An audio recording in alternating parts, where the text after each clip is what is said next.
Iron Man 3, a direct sequel to the Avengers. Now, unlike Iron Man 2, that didn't get many rave reviews. Now, personally, I didn't think Iron Man 2 was all that bad, but then again, I'm probably in the minority on that one. Iron Man 3 got mixed reviews. There is a twist in this movie that not many people liked. I will get to that in a moment.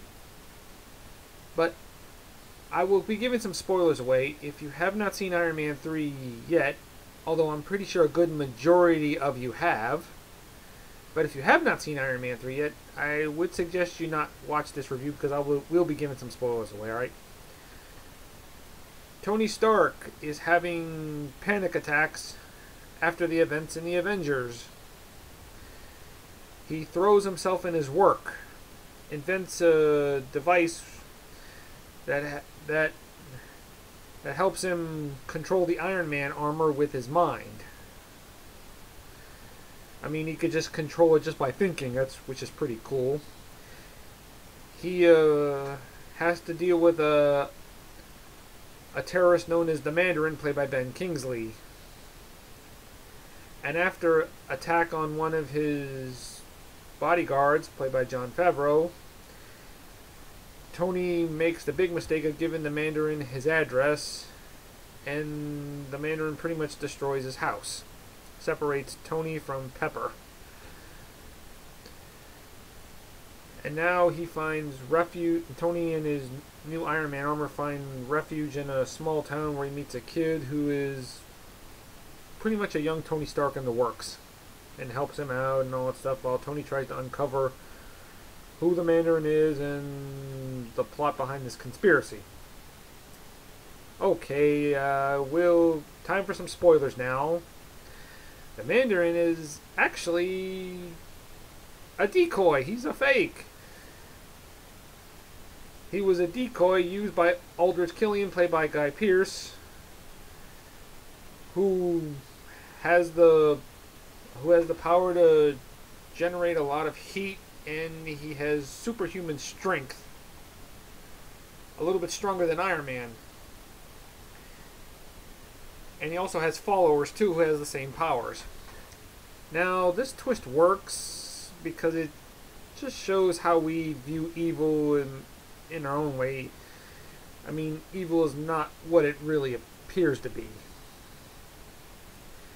In all the way, I think the twist doesn't work because it's a waste of a talented actor like Ben Kingsley. I mean, they could have done so much more there. I mean, Ben Kingsley is a good actor. He's just one of those actors who really throws himself in any role and you instantly buy it.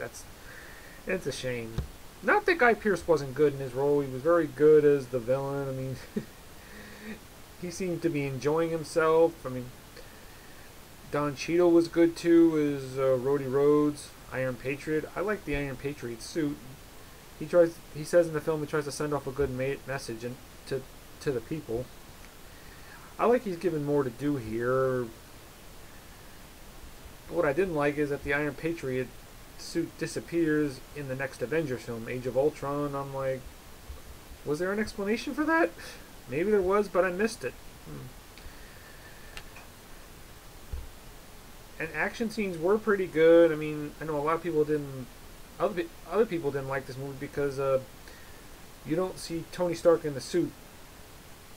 You see him in the suit very little for most of this movie.